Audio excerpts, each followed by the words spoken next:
خبروں کے سلسلے کو آگے بڑھاتے ہوئے اب رخ کرتے ہیں تانلے والا کا، جہاں پر مولانا ابراہیم محمدی نے تحفظ عقیدہ ختم نبوت صلی اللہ علیہ وسلم کانفرنس سے خطاب کرتے ہوئے کہا کہ عقیدہ ختم نبوت ہمارے ایمان کی بنیاد اور اساس ہے۔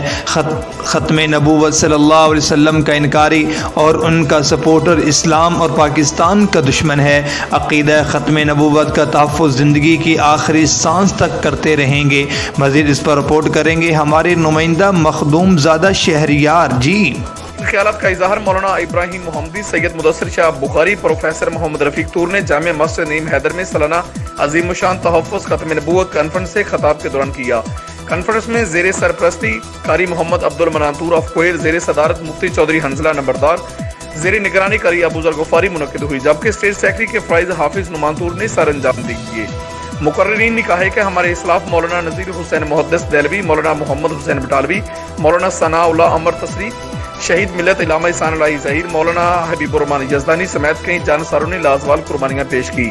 آج مرکزی جمعیت اہل حدیث پاکستان بھی تحفظ ختم نبوت ناموس رسالت کے لیے اپنا تن من دھن سب کچھ قربان کرنے کے لیے تیار ہے۔ تحفظ ختم نبوت کانفرنس میں رانا انجم الثاقب، قاری Muhammad Zia, T V media press club کے تمام نمائندگان نے خصوصی شرکت کی۔ کانفرنس کے اختتام پر ملک کی بقا اور سلامتی استحکام سمیت تعمیر و ترقی کے لیے خصوصی دعا بھی کی گئی۔ جی بہت شکریہ مخدوم زادہ شہریار۔